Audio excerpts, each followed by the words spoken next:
Halo semuanya, pada pertemuan kali ini kita akan bahas mengenai yang namanya aliran komunikasi organisasi.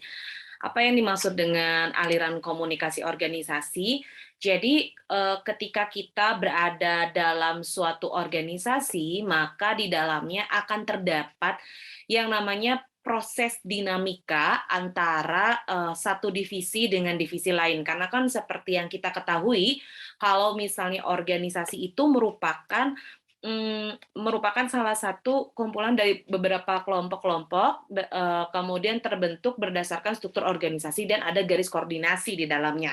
Nah, aliran organisasi ini adalah bagaimana cara menyampaikan pesan atau menyampaikan komunikasi dari, satu, divisi atau satu tim kepada divisi lainnya berdasarkan dengan struktur organisasi tersebut. Nah, di sini dikatakan bahwa pesan-pesan dapat berkesinambungan, kemudian juga diciptakan dan bisa diinterpretasikan serta dapat berkembang. Diinterpretasikan itu bisa dimaknai maksudnya ya.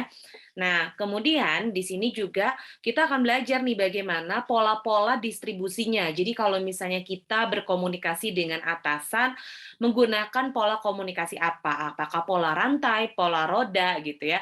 Nah, ini nanti akan kita pelajari. Selain itu juga dalam aliran komunikasi organisasi ini kita akan mengetahui bagaimana satu efektivitas komunikasi eh, dengan hubungan-hubungan yang ada di dalamnya untuk mencapai satu tujuan organisasi. Nah, ini yang akan dilakukan bersama. Jadi bagaimana nih aliran komunikasi organisasi ini dapat berkembang. Nah, kita akan lanjut, kemudian selanjutnya, yang pertama adalah kita bahas dulu nih tentang sifat aliran informasi yang ada dalam komunikasi organisasi. Sifat aliran informasi ini, dikatakan menurut Gushkow, bahwa penyebaran informasi itu dibagi menjadi 3. Nah, kita akan bahas yang pertama dulu. Yang pertama, informasi itu disebarkan secara serentak langsung gitu ya, di waktu yang sama, tempat yang sama, kondisi yang sama, informasi yang sama, kemudian juga bukan hanya pada satu orang, tapi tentu pada kelompok. Nah, apa nih contoh komunikasi organisasi yang penyebaran informasinya dilakukan secara serentak gitu ya. Satu, bentuknya itu bisa rapat, televisi, misalnya Zoom nih kayak Zoom yang kalian terima, kalau misalnya di kelas itu merupakan salah satu bentuk dari sifat aliran informasi yang serentak gitu ya. Ada rapat dan memo. Memo nih kayak surat gitu ya. Nah, keuntungannya kenapa? Keuntungannya karena satu, jelas ini lebih cepat, mudah diakses, kemudian juga semua orang mendapatkan informasi yang salah dari satu orang. Jadi kalau misalnya serentak itu satu orang nih, dia ngasih informasi ke semua orang sama. Jadi bukan word of mouth gitu. Jadi bukan dari satu mulut ke mulut lain untuk menyebarkan informasinya, tapi dari satu orang ini menyebarkan informasi ke semua orang. Nah, itu dikatakan sebagai komunikasi yang serentak gitu.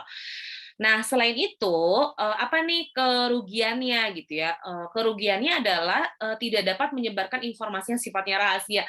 Karena itu langsung di televisi gitu ya, atau di rapat, atau di Zoom, atau bahkan menggunakan media apapun, itu nggak bisa kita menyampaikan informasinya bersifat rahasia. Misalnya membahas tentang detail keuangan, membahas tentang detail kinerja mana karyawan yang bisa dipertahankan, mana yang tidak gitu. Nah, itu tidak bisa karena itu bersifat umum gitu ya. Bersifat rahasia. Nah, biasanya ini digunakan oleh organisasi yang memiliki jaringan kerja yang luas.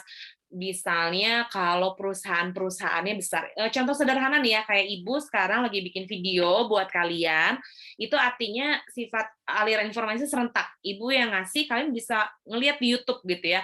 Nah, ketika dilihat di YouTube, maka otomatis ini menggunakan komunikasi yang luas dan serentak karena menggunakan media. Jadi ya informasinya cuma dapat dari ibu aja kayak gitu.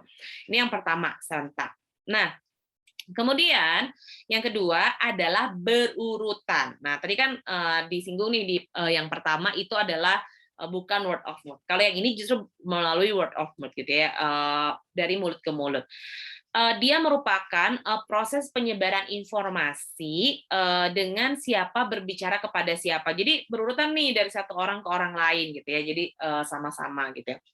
Nah, jadi, ketika berurutan ini seperti apa, misal ibu ngomong sama ketua kelas bilang nih sama teman-temannya, temennya bilang ke A, ke B, ke C, dan lain sebagainya. Ini adalah berurutan. Bentuknya biasanya, lebih ke personal gitu ya, model jaringannya sel. Jadi, sel itu lebih, pelan-pelan, lebih satu-satu. Nah, ini yang disebut sebagai bentuk komunikasi antar personal. Keuntungannya apa? Kalau keuntungan dari si berurutan ini adalah menjamin kerahasiaan informasi dan lebih mendekatkan hubungan. Biasanya kita akan menginformasikan satu informasi kepada orang yang dekat sama kita gitu ya. Nggak mungkin kita ngasih tahu ke orang yang nggak dekat dulu sama kita, tapi kita akan menginformasikan kepada orang yang dekat dulu dengan kita, baru kita informasikan ke yang lain, kayak gitu. Nah, kerugiannya apa? Kerugiannya adalah informasinya lambat karena kita nunggu, kadang ada juga orang-orang yang terlambat mendapatkan informasi gitu ya. Nah, kenapa telat mendapatkan informasi? Biasanya salah persepsi gitu. Jadi dari A nih, dari ibu bilangnya A, tapi diterima sama ketua kelasnya jadi B. Ketua kelasnya bilangnya malah ke anggota kelasnya jadi C. Si C ini bilang jadi D dan lain sebagainya. Nah, ini bisa jadi bias, kemudian bisa jadi multi perception gitu ya, dan akan memiliki banyak makna pada akhirnya. Nah, biasanya ini bisa sangat efektif untuk organisasi yang bersifat politis gitu ya, ataupun rahasia, baik militer dan lain sebagainya. Dan ini sebenarnya kalau misalnya dengan saluran aliran informasi ini tuh yang berurutan perlu punya daya ingat yang kuat gitu. Jadi kalau misalnya dia tidak punya daya ingat yang kuat, maka otomatis itu akan berpengaruh terhadap jenis komunikasi yang dilakukan. Nah, kemudian yang ketiga, aliran informasi ini disebut sebagai serentak berurutan, yaitu kombinasi kedua pola aliran yang telah disebutkan sebelumnya. Jadi yang ketiga ini kegabungan, bisa serentak, bisa berurutan. Nah, pasti kalian nanya kan, Bu, contohnya kayak gimana nih serentak dan berurutan gitu. Serentak berurutan itu adalah ibu misalnya buat video, terus ibu tanya lagi kan sama kalian di kelas nih, ayo seperti apa nih informasinya? Nah, itu bisa terlihat nih apakah informasi itu diserap dengan baik atau tidak gitu ya. Kalau misalnya informasinya diserap dengan baik, maka informasi serentak. Ibu bikin video itu serentak, informasi diberikan menggunakan media. Terus di kelas, ibu tanya nih sama kalian, udah nonton belum nih video penjelasannya, udah baca belum nih materinya gitu. Nah, di situ nanti akan terjadi komunikasi interpersonal. Mana informasi yang nyampai, mana informasi yang justru jadi misperception. Nah, atau salah tafsir gitu. Nah, ini yang poin ketiga, yaitu tentang aliran informasinya tentang serentak dan berurutan. Next, kita akan bahas tentang pola aliran informasi. Seperti biasa, nanti kalau misalnya ada hal-hal yang masih bingung atau kurang jelas, nanti bisa kalian tanya ke Ibu di ruang kelas ya. Oke, kita akan bahas dulu tentang pola aliran informasi. Yang pertama, kita bahas tentang pola roda. Kalian tahu kan roda ya, roda tuh menggelinding, bulat gitu ya, berputar, maka otomatis si pola roda ini ketika kita berkomunikasi dengan orang adalah mengarahkan seluruh informasi individu yang menduduki posisi sentral. Misalnya nih, ibu adalah posisi sentral dalam pola komunikasi organisasi yang ada di kampus gitu ya. Nah, bagaimana nih caranya menerima kontak dan informasi untuk memecahkan masalah?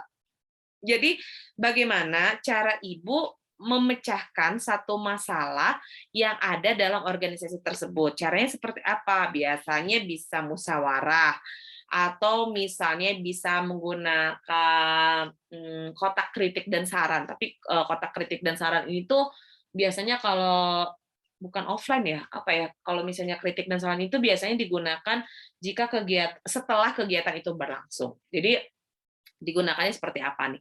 Apakah menggunakan pola roda? Siapa yang jadi pola senternya gitu ya? Misal nih ibu yang jadi pola rodanya, maka nanti ibu akan menjadi posisi yang paling tepat. Nanti ibu yang muterin informasinya. Nah, beda kalau misalnya ketua kelasnya yang jadi rodanya, maka si roda ini akan memutarkan informasi kayak dia nanti yang menentukan keputusan, ayo diskusi, dia nanti yang nentuin gitu apa keputusannya mau A atau B atau C gitu. Nah, itu disebut dengan pola roda. Nah, selanjutnya ada yang disebut dengan pola lingkaran. Nah, apa nih yang dimaksud dengan pola lingkaran? Pola lingkaran ini adalah di mana semua anggota berkomunikasi satu sama lain hanya melalui sejenis sistem pengulangan. Jadi informasinya diulang aja terus gitu ya. Dari apa dan apa ya, tidak seorang pun yang dapat berhubungan langsung dengan anggota lainnya. Jadi kalau misalnya di salah satu kampus kalau misalnya kita menggunakan LMS gitu ya, kita tuh nggak bisa interaksi langsung nih, tatap muka langsung atau misalnya, ketemu dosennya langsung, kita hanya berkomunikasi melalui LMS misalnya. Nah, itu berarti artinya menggunakan pola lingkaran yang itu-itu aja, nggak bisa nih satu berhubungan satu sama lain, karena kenapa? Eee, Sistemnya itu dia pengulangan, itu lagi itu lagi itu lagi. Nah, sehingga seluruh dan ini juga tidak ada anggota yang memiliki akses langsung terhadap seluruh informasi.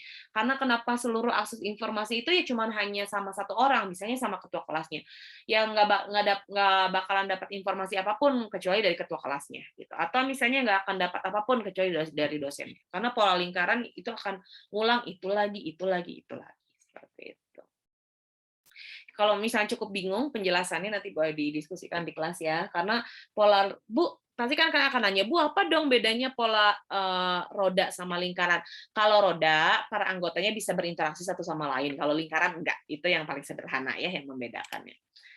Nah, ini pengaruh dua pola aliran gitu ya, ini bisa dibaca kalau misalnya variabel komunikasi organisasinya kalau misalnya aksesibilitas tuh kayak gimana nih kita bisa saling berhubungan satu anggota dengan anggota lainnya. Kalau roda itu rendah ya. Terus kalau lingkaran tinggi. Aliran pesannya yang roda lebih tinggi gitu karena kenapa ya? Kan ada sentral, ada pusatnya yang ngasih informasi. Kalau misalnya lingkaran itu rendah. Kemudian puas atau tidak kepuasannya dalam pola komunikasi pada aliran roda sangat rendah. Kenapa dianggap sangat rendah? Karena ya sentral. Jadi dianggap sentral yang paling benar gitu, dianggap sentral yang paling tahu menyampaikan informasinya. Itu makanya disebut sangat rendah. Kemudian kalau pola lingkaran dianggap tinggi. Nah, kenapa pola lingkaran dianggap tinggi? Pola lingkaran dianggap tinggi karena semua orang punya kepuasan tersendiri untuk mendapatkan informasi itu, gitu ya. Terus kalau kemunculan pemimpin juga pola roda itu pasti tinggi, kalau lingkaran nggak ada yang mau jadi pemimpin, malah dorong-dorongan gitu, siapa nih yang mau jadi pemimpin, siapa yang mau jadi pemimpin gitu ya. Kecermatan solusinya roda cukup baik, kalau lingkaran buruk karena dia tidak bisa mengidentifikasi masalah yang ada. Kalau roda cepat karena dia ada instruksinya kayak ibu, ayo kerjain A, B, C, D. Kalau lingkaran nunggu aja siapa ya yang mau ngasih instruksi gitu. Nah, ini yang pada akhirnya kinerja akan jadi lambat gitu. Kemudian jumlah pesan yang dikirimkan, kalau misalnya roda itu rendah jumlah pesan yang dikirimkan karena ya nunggu informasi aja terus gitu dari si ketuanya dari yang sentralnya. Tapi kalau misalnya pola lingkaran itu jumlah pesan yang dikirimkan tinggi gitu karena informasinya semua gitu ya menggunakan media atau semuanya karena tidak ada interaksi jadi terus-terusan aja itu yang dilakukan. Nah, selanjutnya kemunculan organisasi yang stabil kalau pola roda pasti cepat. Kenapa dianggap cepat? Karena kalau pola roda itu kan ada pimpinannya, ada sentralnya. Jadi pasti cepat gitu kemunculan organisasi yang stabilnya. Tapi kalau lingkaran tuh nunggu aja bisa flat aja gitu ya. Itu biasanya pengaruh dari si kemunculan organisasi yang ada gitu. Kemudian penyesuaian dengan perubahan kerja. Kalau pola roda tuh akan lambat. Kenapa? Karena ya dia nunggu si pemimpin itu bergerak nggak? Kalau pemimpinnya nggak gerak ya nggak akan gerak gitu ya. Beda dengan pola lingkaran. Wah ini kayaknya harus nggak bisa nih gini-gini terus berubah gitu. Jadi tiap individunya yang merubah si pola lingkaran itu sendiri. Kemudian kecenderungan bebannya berlebih, tentu kalau pola roda itu karena dia punya sentral, punya pimpinan, maka otomatis tekanannya akan lebih tinggi dibanding dengan apa ya, pola lingkaran. Karena kalau pola lingkaran itu jauh lebih lambat gitu, karena tidak ada beban kerja yang berlebihan, ya sesuai dia aja gitu, mau ngerjain sok, nggak kerjain juga nggak jadi masalah gitu. Itu yang perbedaan antara pola aliran roda sama pola aliran lingkaran. Kita akan lanjut ke peran jaringan komunikasi. Jadi dalam peran jaringan komunikasi itu ada beberapa komponen yang paling penting gitu ya dalam jaringan. Yang pertama adalah anggota yang klik. Jadi pastikan ketika kita berada dalam sebuah organisasi, itu kita punya konektivitas antara satu individu atau maksudnya satu anggota dengan anggota lainnya. Kenapa ini perlu dilakukan? Bayangkan ketika tidak ada rasa klik satu sama lain. Nah, ini yang cukup berbahaya. Bayangkan ketika tidak ada rasa klik satu sama lain.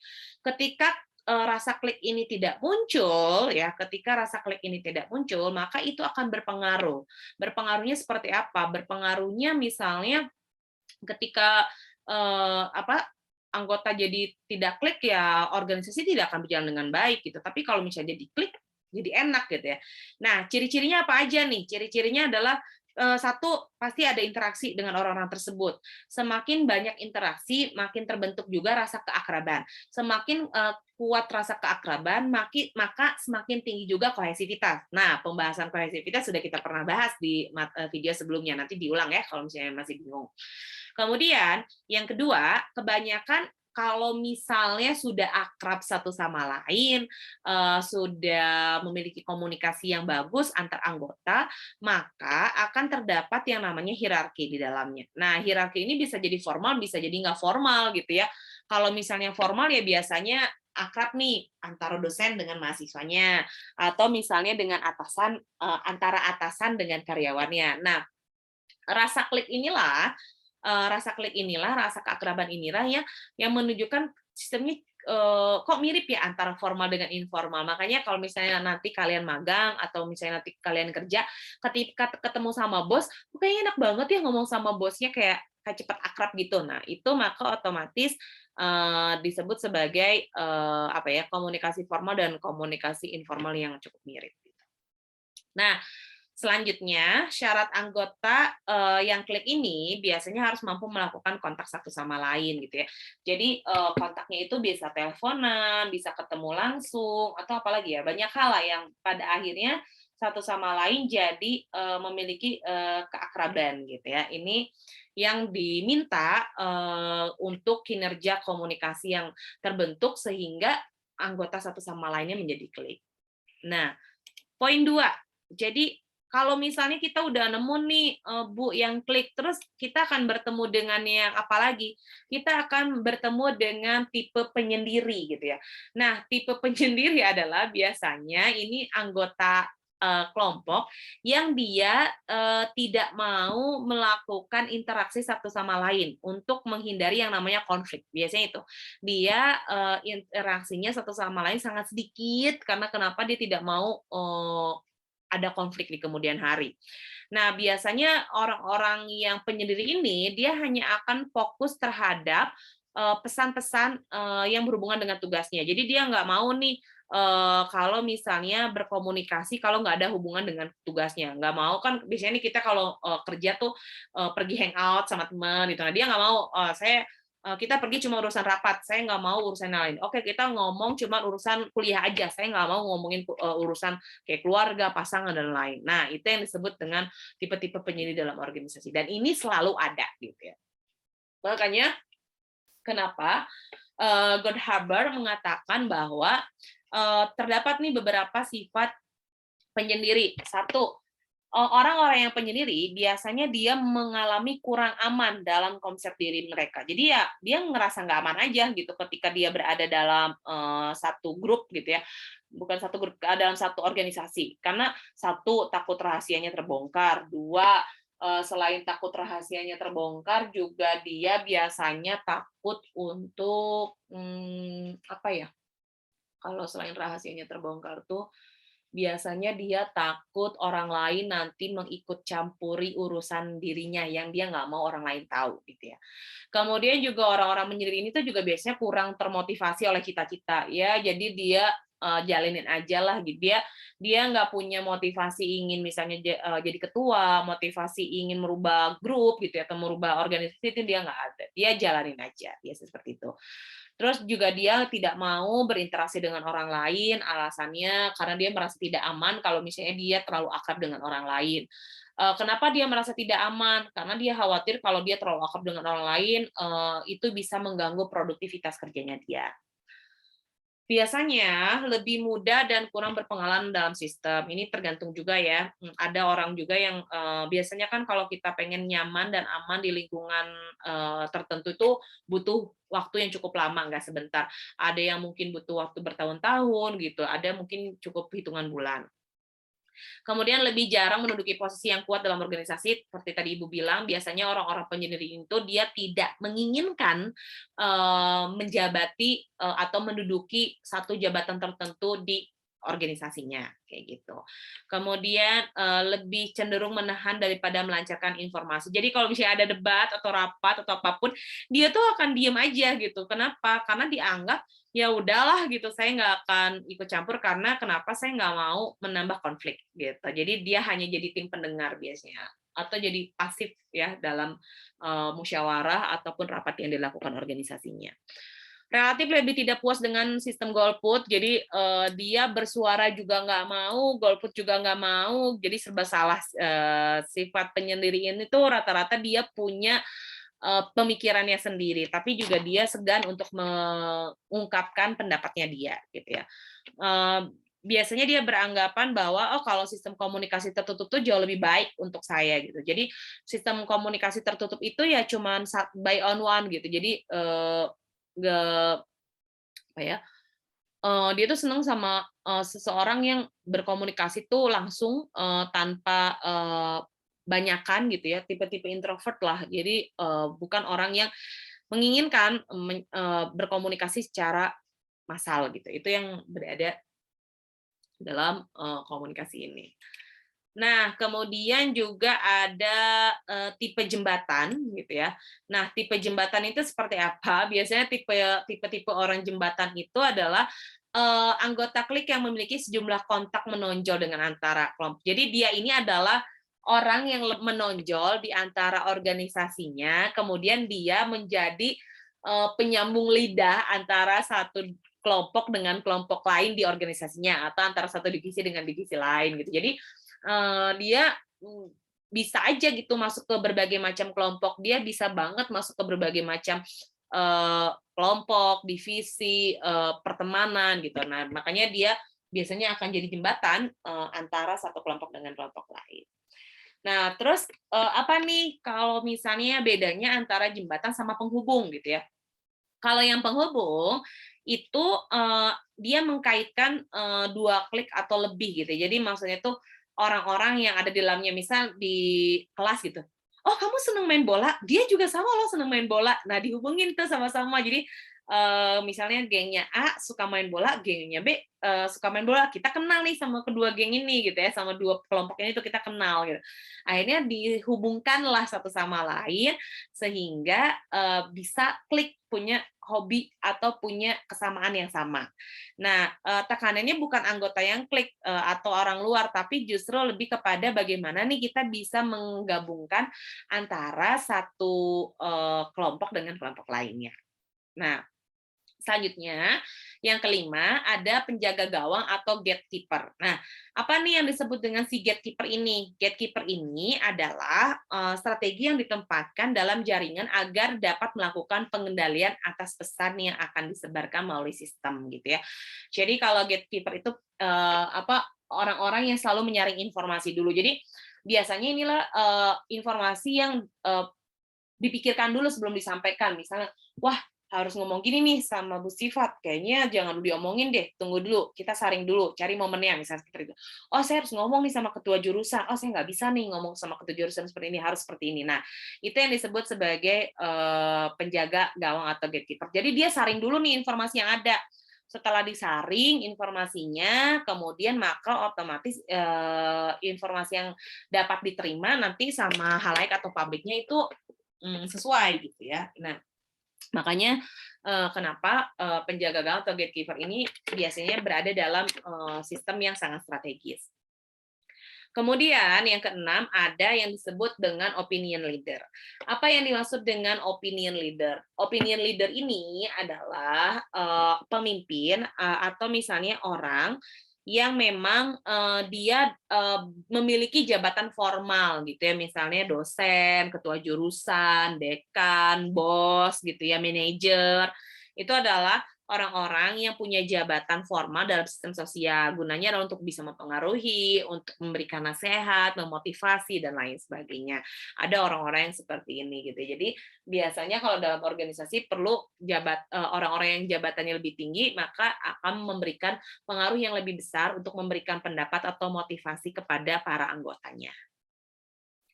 Selanjutnya, yang ketujuh ada kosmopolit. Nah, kosmopolit ini adalah apa sih, Bu? Ini adalah orang yang bebas dari gagasan, prasangka, dan kecintaan lokal. Ini agak bingung, apa nih yang dimaksud dengan kecintaan lokal? Maksudnya adalah si orang-orang kosmopolit ini biasanya dia akan menghubungkan orang yang ada di organisasi tersebut dengan peristiwa di luar struktur organisasi. Misalnya apa ya? Kalau kosmopolit itu misalnya katakanlah Arif gitu ya, namanya nih Arif. Katakanlah Arif. Arif ini berada dalam satu organisasi, tapi dia punya gagasan nih, seru nih kayaknya ya kalau kampus kita itu berkolaborasi dengan UMKM misalnya. Itu kan beda ya dengan dunia kampus yang akademik. Tapi Arif berpikir bahwa itu nggak beda karena kita punya pelajaran yang namanya mata kuliah entrepreneur, yang mana mata kuliah entrepreneur ini bisa menghubungkan nih gimana ketika nanti kita kerja di lapangan langsung kalau mau buka usaha. Nah, jadi Arif ini punya pola pikir out of the box gitu ya, yang mana dia bisa menggabungkan antara konsep yang ada dalam sebuah organisasi dengan konsep di luar organisasi tersebut gitu ya. Kan kayak entrepreneurship juga kan baru-baru ini gitu ya dipelajari di kampus kita gitu. Kenapa? Karena memang belum ada jurusannya, baru mata kuliahnya. Nah, itu ingin menghubungkan sebetulnya antara dunia akademisi dengan dunia bisnis gitu. Bagaimana nanti para lulusannya itu bisa membentuk atau membuat usahanya sendiri kayak gitu. Next, kita akan bahas tentang peran dan fungsi masing-masing komponen. Jadi perlu diketahui apa saja nih yang menjadi peran dan fungsi-fungsi dalam peran dan fungsi masing-masing komponen. Jadi kalau misalnya anggota klik itu pasti jadi jantung sistem gitu, karena kan kalau misalnya anggota kliknya satu sama lain kan berarti mereka punya kohesivitas yang tinggi dong ya, yang tadi Ibu bilang. Kalau kohesivitas yang tinggi maka ruh dari si organisasinya itu hidup gitu. Si organisasi itu hidup karena satu sama lain bisa memberikan feedback, memberikan informasi dan lain sebagainya. Punya keakraban satu sama lain. Kalau misalnya gimana peran orang-orang yang penyendiri? Kalau orang-orang yang penyendiri itu pasti punya tantangan yang berbeda gitu ya. Satu, dia menciptakan derajat ketidakpastian karena pasti dia diem aja, ditanya pendapat diem, dimintain gagasan usulan diem gitu. Jadi ya diem aja gitu karena selama dia dianggap menjadi satu bukan hambatan ya, tantangan lah gitu untuk bisa harmonis di kelompoknya. Kenapa? Ya susah harmonis kalau misalnya ada satu orang dikit-dikit diem, ikut aja, nggak banyak komentar. Nah, ini yang cukup agak membingungkan biasanya.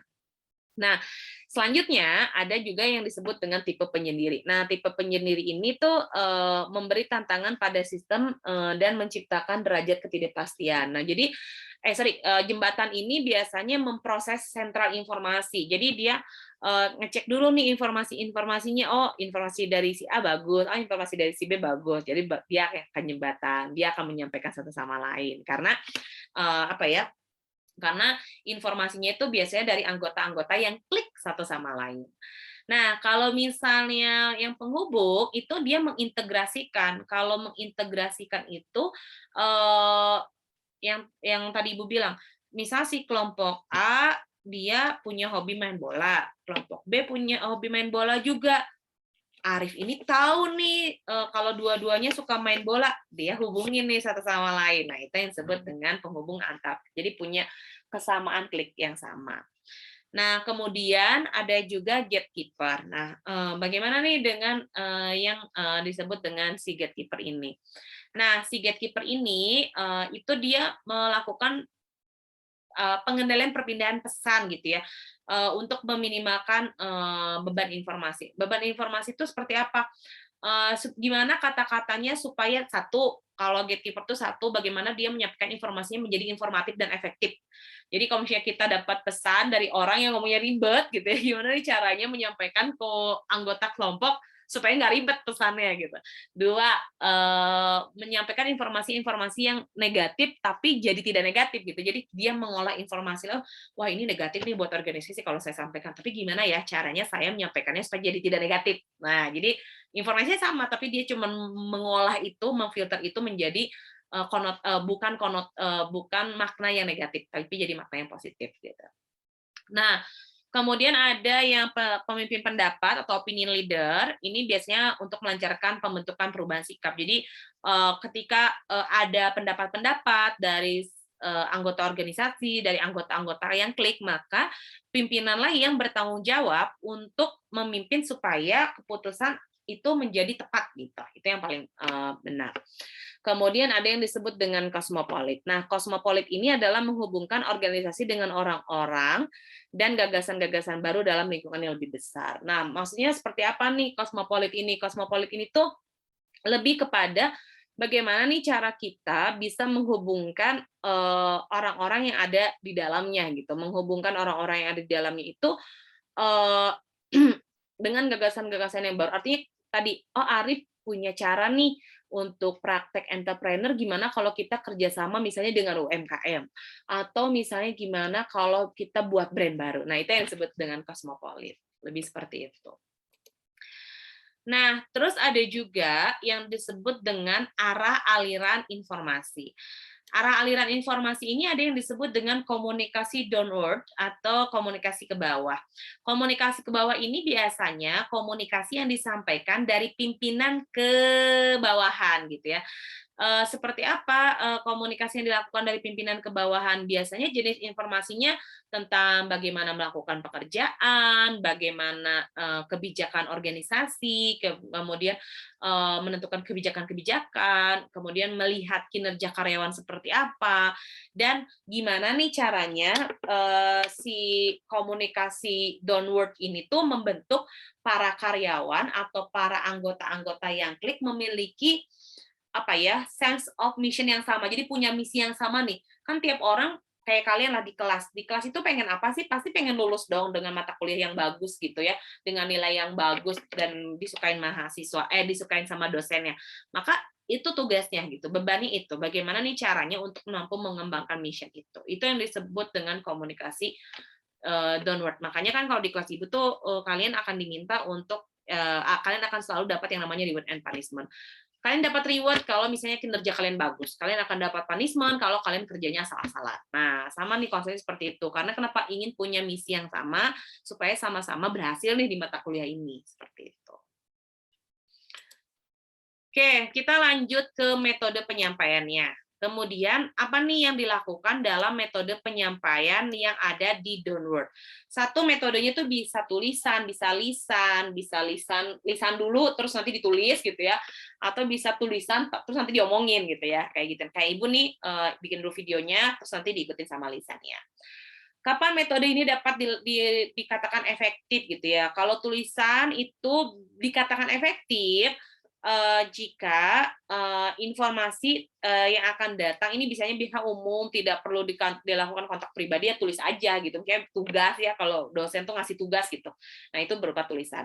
Kalau lisan, biasanya ini negur orang kalau misalnya berselisih, paham, berbeda pendapat, bagaimana menyelesaikan konfliknya, supaya ya tidak terjadi konflik, itu yang paling benar gitu ya, itu yang dilakukan. Jadi bagaimana cara melakukannya. Kemudian kalau lisan diikuti tulisan biasanya ngomong dulu nih kita gitu, ada sesuatu yang harus dilakukan, kemudian nanti dibuat tulisannya kayak gitu. Untuk pendokumentasian biasanya. Kemudian kalau misalnya tulisan diikuti lisan ini tidak efektif karena nulis dulu baru diomongin gitu, tapi biasanya kita ngomong dulu gitu, kata kita bicarakan dulu, kita sampaikan baru nanti kita tulis. Itu jauh lebih efektif. Nah, ini adalah cara-cara penyampaian informasi ya, bisa dicek, bisa ini dibedakan gitu ya, mana yang efektif, mana yang tidak efektif gitu ya, cara menyampaikannya. Ini ada 10 poin gitu ya, apakah lebih baik dengan tulisan saja, atau lisan saja, atau lisan diikuti tulisan, atau lain sebagainya gitu ya. Nah, Ibu skip ya yang ini, nanti bisa dibaca. Kemudian kita akan lanjut ke kriteria dalam memilih metode penyampaian informasi kepada pegawai. Ingat ya, pegawai atau anggota yang ada dalam kelompok itu berbeda-beda. Biasanya lihat dulu nih apakah informasinya memang perlu disampaikan.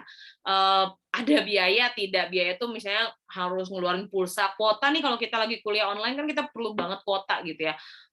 Seberapa besar nih pengaruhnya ketika dibuatkan video ini misalnya dengan dijelasin langsung di Zoom gitu ya. Sesuai nggak nih dengan tujuannya gitu, kelihatan nggak nih respon mahasiswanya gitu, kemudian kira-kira dapat meningkatkan skill atau enggak. Nah, ini dilakukan biasanya berdasarkan tipenya. Kenapa sih ibu memilih menggunakan video ya, karena itu dianggap lebih efektif gitu ya, daripada setengah jam ngejelasin materi di Zoom gitu ya, tapi kalian nggak nyimak. Tapi dengan membuat video ini kalian bisa simak dimanapun gitu ya, kapanpun, karena ada ketersediaan informasi, biaya juga jauh lebih hemat, karena kenapa tidak boros kuota nanti pada akhirnya. Kemudian juga punya pengaruh, kita jadi ingat gitu tentang materi yang disampaikan. Kemudian juga ya sama dengan tujuannya adalah supaya mahasiswa itu paham dengan materi yang disampaikan, bukan hanya kuliah tapi nggak ngerti apa-apa, tapi harapannya adalah jadi paham gitu. Responnya nanti bisa terlihat dari feedbacknya, dan kalian punya keahlian, misalnya jadi tahu nih metodenya, tahu caranya, dan lain sebagainya. Itu yang dilakukan. Biasanya kriteria-kriterianya seperti itu.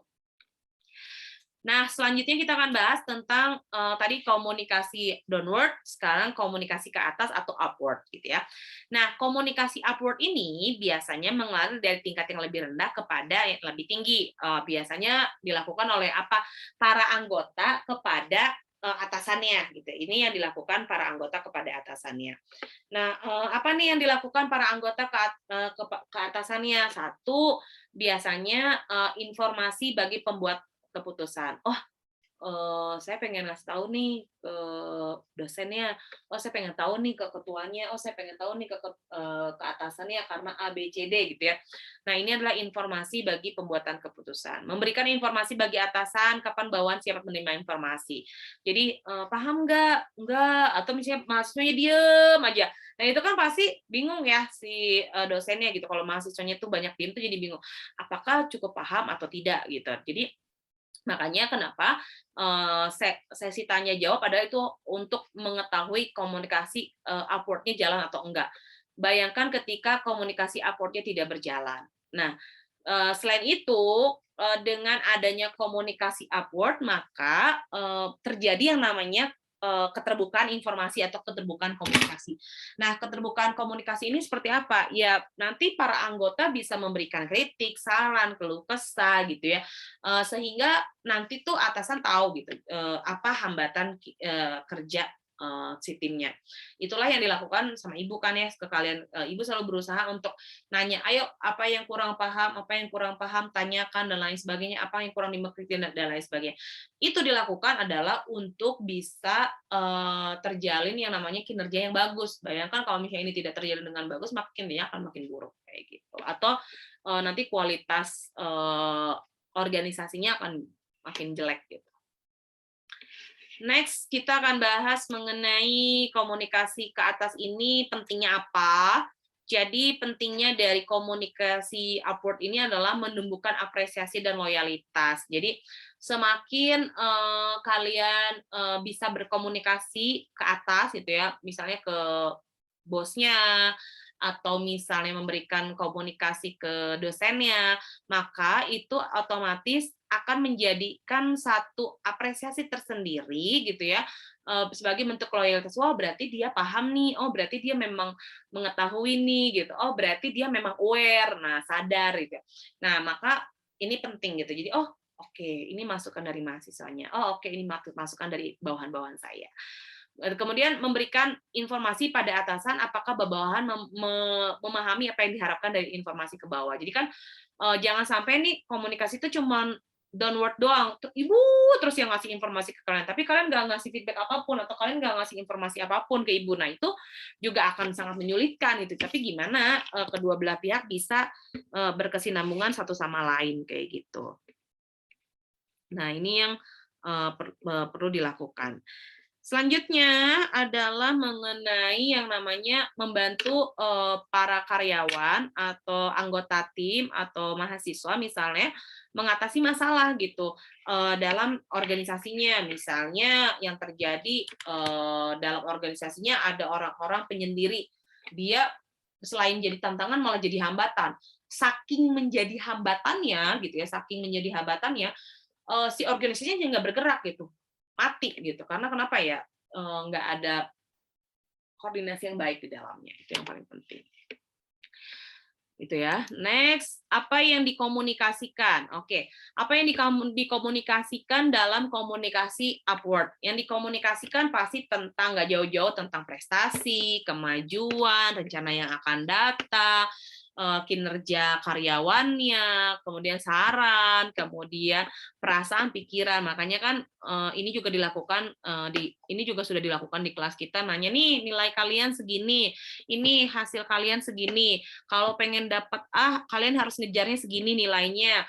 Kemudian kalau pengen dapat B, kalian harus ngejar segini. Nah, terus nanti kalian kan untuk dapat hal itu kan pasti ada poin-poin yang harus dikerjakan kayak tugas-tugas, kemudian forum diskusi, keaktifan kuliah dan lain sebagainya. Sehingga nanti kalau misalnya ada yang tidak nyaman dan lain sebagainya juga itu bisa disampaikan. Jadi itu fungsinya ada komunikasi upward kayak gitu. Nah, ini yang biasanya menjadi sangat sulit. Kenapa sih ketika kita melakukan komunikasi ke atas itu sangat sulit gitu ya? Biasanya para anggota itu takut menyampaikan informasi kepada atasannya. Biasanya takut dipecat, terus takut kena SP gitu. Itu pun yang dilakukan sama mahasiswa. Duh, saya ini nggak nyaman nih sama dosen ini. Saya pengen menyampaikan, tapi saya takut nanti takut dikasih D, takut nggak lulus mata kuliah gitu. Padahal ketika kita bisa menyampaikannya dengan cukup baik, ya itu justru jadi hal positif bagi atasannya gitu.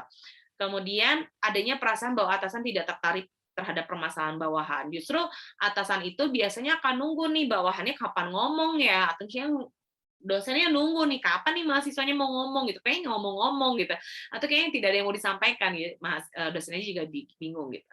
Kemudian juga bisa jadi karena kurangnya apresiasi yang diberikan sama atasan atau sama dosennya, jadi para anggota atau mahasiswanya jadi tidak termotivasi gitu ya, sehingga kalau sudah tidak termotivasi ya udahlah bodo amat mau dapat A, B, C, D terserah. Nah karena ya itu kurangnya apresiasi. Kemudian dianggap juga dianggap bahwa atasan ini tidak dapat dihubungin, artinya tidak cepat tanggap. Jadi nggak aware, nggak sadar nih kalau dia sedih, nggak sadar nih kalau dia misalnya lagi punya masalah, baru tinggal orang, baru diputusin pacar, misalnya ada keluarganya yang sakit dan lain sebagainya. Tapi gimana nih caranya supaya para anggota itu tetap respect terhadap tetap respect terhadap anggotanya kayak gitu. Atasan tetap respect terhadap anggotanya, maksudnya seperti itu. Nah, ada juga yang disebut dengan prinsip-prinsip komunikasi ke atas. Nah, prinsip-prinsip komunikasi ke atas ini seperti apa? Prinsip-prinsip komunikasi ke atas itu adalah satu efektif gitu ya. Dia dipastikan komunikasinya harus efektif, dirangsang agar bisa tersampaikan. Jadi gimana nih caranya? Komunikasi itu biasanya kalau ngomong ke atasan atau ke dosen tuh gimana caranya kalau menyampaikan pesan itu nggak belibet gitu. Semakin kalian menyampaikan pesannya secara ribet atau belibet gitu ya, atau rumit, maka itu akan tidak direspon dengan cukup baik. Tapi kalau kalian bisa menyusun kalimatnya dengan cukup baik, maka otomatis itu akan efektif. Nah, kemudian juga program komunikasi ke atasnya berlangsung secara berkesinambungan terus gitu ya. Jadi nggak stuck di situ aja, tapi karena sering didengerin gitu ya. Jadi ketika ingin menyampaikan pendapat-pendapat lain juga enak gitu. Karena selama ini juga saya kalau menyampaikan pendapat didengar kok gitu. Oh, saya selama ini kalau menyampaikan pendapat didengar terus nanti dieksekusinya mungkin beberapa hari kemudian. Jadi memang ketika berkomunikasi dengan atasan perlu ya yang namanya sabar gitu karena biasanya atasan kan dia mikirin banyak hal juga bukan hanya satu atau dua orang saja. Nah, kemudian juga ada program komunikasi ke atas efektif dengan saluran yang rutin. Jadi misalnya rapat evaluasi atau rapat bulanan gitu ya, yang dilakukan tiap bulan. Nah, ini perlu dilakukan supaya apa? Supaya kalau misalnya informasi yang disampaikannya jadi rutin, maka otomatis juga si atasannya itu punya waktu tersendiri gitu untuk menyempatkan mendengar keluh kesah atau pendapat-pendapat yang disampaikan sama bawahannya. Jadi didengerin gitu. Oh iya, jangan random tiba-tiba siang, pagi dan lain-lain. Tapi ada seminggu sekali setiap hari apa gitu. Jadi itu cukup sadar cukup membuat si atasan itu jadi aware, sadar gitu ya. Nah, kemudian biasanya program komunikasi ke atas itu akan efektif nih kalau misalnya ada ide-ide. Jadi bukan ngeluh aja gitu ya ke atasannya, tapi atasannya itu biasanya akan suka kalau misalnya ada pendapat-pendapat di dalamnya gitu ya. Pendapat-pendapat di dalamnya ini tuh misalnya pendapat-pendapat yang menitik beratkan lebih efektif lah gitu. Itu yang biasanya dilakukan kayak gitu. Next, ada prinsip komunikasi ke atas. Nah, prinsip komunikasi ke atas ini tuh seperti apa? Prinsip komunikasi ke atas tadi kan kita udah bahas 4 ya, ini yang kelima sampai ketujuhnya. Program komunikasi ini juga akan efektif kalau misalnya kita bisa mendengarnya secara objektif. Makanya penting banget ketika kita memilih pimpinan atau kita berkomunikasi ke atasan, kita cek dulu atasan kita nih, atasan yang kalau misalnya komunikasi itu subjektif nggak ya? Oh, kalau dia nggak suka nih sama satu orang ya dia nggak akan dengar gitu. Tapi kalau dia suka sama satu orang ya dia akan nyimak. Nah, ini yang cukup bahaya ya, jangan sampai seperti itu. Tapi pastikan kita berkomunikasi dengan dengan atasan yang memang mau mendengarkan kita secara objektif bukan subjektif gitu. Nah, kemudian program komunikasi ke atas yang efektif ini mencakup tindakan untuk menanggapi masalah. Nah, tanggapan-tanggapan masalah ini seperti apa? Tanggapan masalah ini adalah tanggapan bagaimana si atasan ini tuh memandangnya menjadi sesuatu yang objektif bukan subjektif. Bukan mikirnya kayak gini, itu kan masalah kamu bukan masalah saya. Masalah saya adalah kamu harus kerjanya bagus. Nah, ini yang salah. Tidak boleh seperti itu. Tapi gimana caranya ini tetap bagus gitu ya. Program komunikasi ke atas yang efektif menggunakan berbagai media dan metode untuk meningkatkan aliran informasi. Jadi gunakan metode yang paling nyaman dipilih sama atasannya. Jadi kalau atasannya memang suka pakai email untuk koordinasi komunikasi ya pakai email gitu. Tapi kalau misalnya dia sukanya pakai WhatsApp ya pakai WhatsApp gitu. Atau misalnya dia senangnya ketemu langsung. Jangan dilakukan metode komunikasinya misalnya nih atasannya itu nggak suka kalau misalnya komunikasinya pakai WhatsApp. Dia malah WhatsApp gitu. Nah, itu yang pada akhirnya atasannya jadi nggak akan respect. Jadi cek lagi mana kebutuhan yang memang disukai oleh atasannya seperti itu. Nah, selanjutnya adalah tentang komunikasi horizontal. Apa yang dimaksud dengan komunikasi horizontal? Komunikasi horizontal adalah komunikasi yang mana ini dilakukan, kan kalau yang tadi kita bicara tentang vertikal. Vertikal ada dua ya, ada downward sama upward. Nah, yang ini komunikasi horizontal.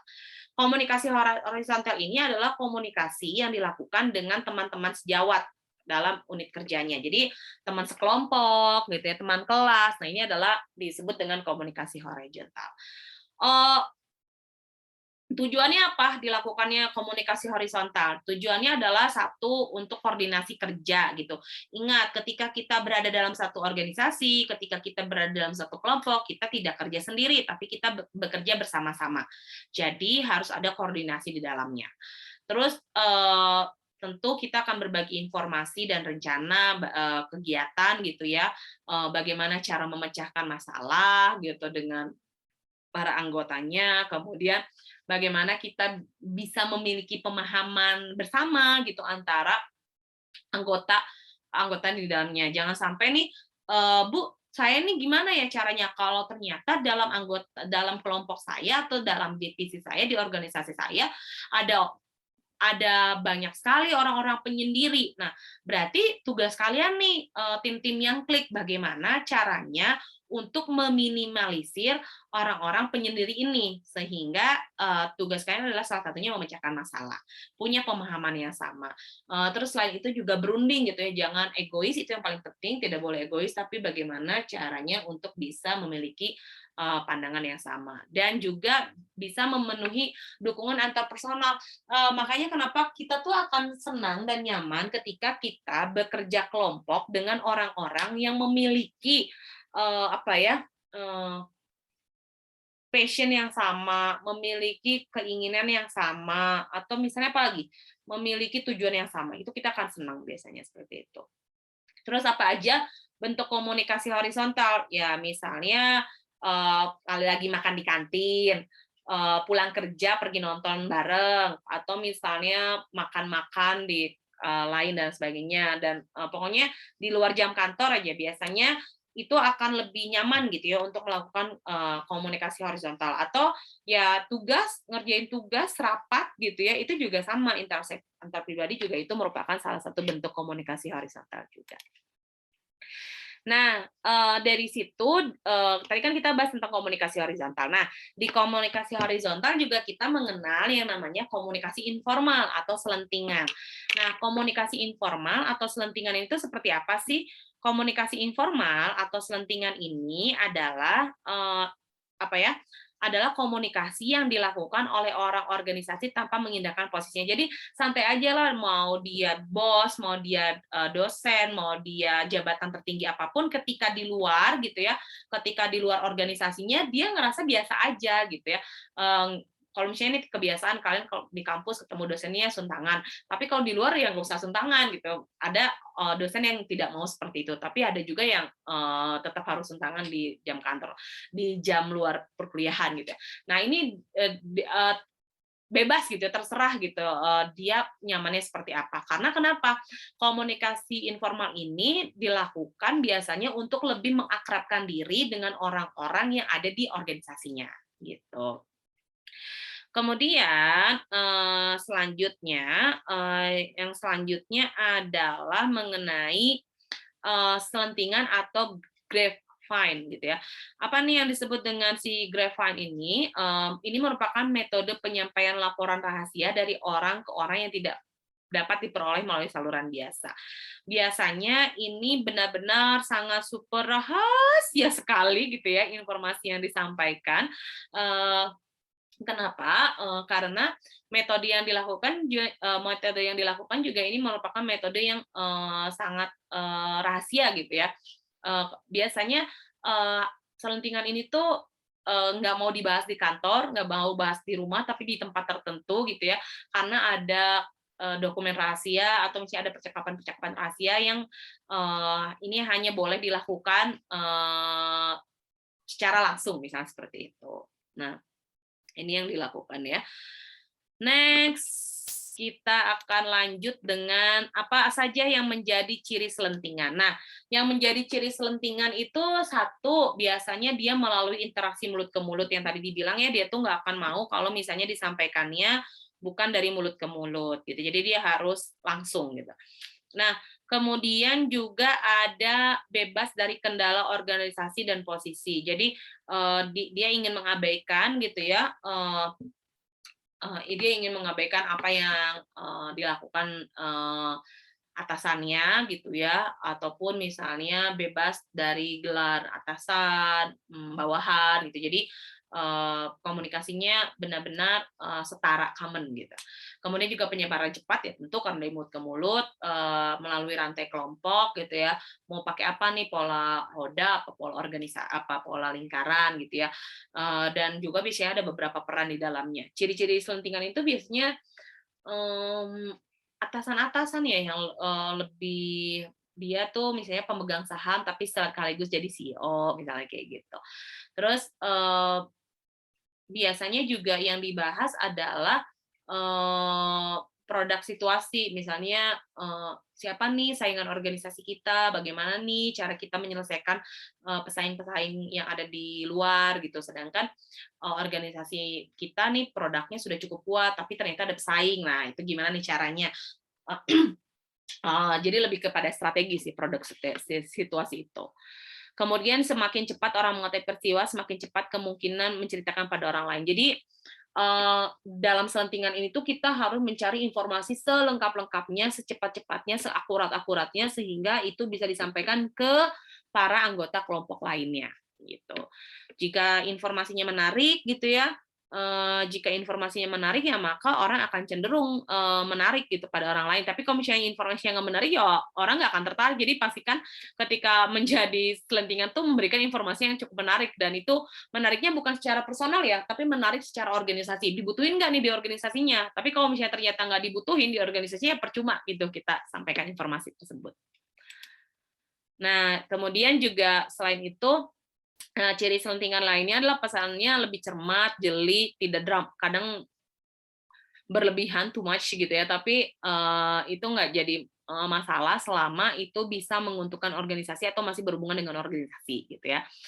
Kemudian biasanya juga kalau misalnya informasinya tidak disampaikan dengan akurat dan cepat, maka informasinya tuh akan simpang siur gitu, karena dia apa ya, kalau bahasa sekarang tuh sebenarnya spill, cuman spill doang tapi nggak dijelaskan secara rinci. Nah, ini yang cukup berbahaya. Jadi pastikan bagaimana caranya bisa menyampaikan informasinya dengan cukup jelas dan cermat gitu. Nah, ini juga selentingan ini bisa berkomunikasi, selentingan ini gitu ya, apa ya, gosip mungkin ya, kayak mirip gosip, kayak bisa bukan gosip juga sih, tapi kayak selentingan tuh kabar burung yang belum pasti gitu. Jadi kalau kabar ini tuh tidak diakurasi dengan cukup baik ya informasinya bisa jadi baik ya bisa jadi buruk. Jadi gimana nih caranya apa ya, membuat selentingan ini justru menjadi baik bukan menjadi buruk gitu. Nah, terus gimana nih cara kita menanggapi si kabar burung ini gitu ya? Bagaimana cara menanggapi kabar burung atau kabar selentingan-selentingan ini? Caranya adalah jaga saluran komunikasinya secara formal gitu ya, baik itu secara horizontal, vertikal, upward, downward gitu ya. Jadi jangan sampai justru informasinya malah simpang siur ke sana kemari, dan itu akan membuat informasi jadi blunder. Kalau informasi jadi blunder yang tadi disampaikan, informasinya bisa jadi akurat dan tidak akurat, informasinya bisa jadi sangat buruk gitu ya, bukan jadi baik gitu. Kemudian juga bagaimana caranya supaya kita bisa mengefektifkan. Ya, selentingan ini mirip jadi kabar burung, kayak kalau misalnya jadi negatif ya bakalan jadi gosip gitu jatuhnya. Nah, ini yang cukup berbahaya dan sebisa mungkin jangan sampai dilakukan gitu dalam organisasi, karena itu adalah bibit-bibit perpecahan pada sebuah organisasi gitu. Jadi organisasi akan rusak ya gara-gara selentingan ini atau gosip-gosip ini gitu. Dan yang terakhir adalah misalnya gosipnya nih semua bakalan di PHK misalnya. Itu kan selentingan yang informasi yang buruk gitu ya, karena dia cuma nge-spill di PHK, oh ternyata yang di PHK cuman yang udah tua-tua gitu ya. Nah, itu kan yang lain-lain malah panik gitu. Nah, itu yang hati-hati gitu. Jadi kabar selentingan ini memang gimana caranya kita bisa menjadi gatekeeper yang bagus dalam informasi yang akan kita sampaikan. Kemudian juga sampaikan bahwa atasan mengerti dan menerima informasi melalui selentingan tersebut. Jadi gimana nih caranya? Caranya adalah sampaikan informasi ini benar-benar akurat, lengkap, jangan sepotong-sepotong, jangan hanya nge-spill aja, apalagi kalau misalnya berhubungan dengan informasi mengenai karyawan gitu. Jadi jangan sampai informasi mengenai karyawan ini justru mempengaruhi kinerja para karyawannya, sehingga nanti cara tidak langsung karyawannya jadi kepikiran tentang informasi tersebut, misalnya informasinya ada PHK. Karena ada informasi PHK, informasi-informasi selentingan ini beredar, maka orang kinerjanya jadi buruk, makin panik, jadi overthinking, jadi mulai cari kerja sana sini, padahal itu informasinya belum benar, belum akurat, dan ya nggak semua orang yang dipecat di perusahaan itu. Nah, itu hati-hati. Itulah cara bagaimana menanggapi selentingan. Sip, materinya udah selesai. Seperti biasa, kalau misalnya nanti ada hal-hal yang kurang dipahami, kurang jelas, nanti ditanyakan di ruang kelas ya. Terima kasih.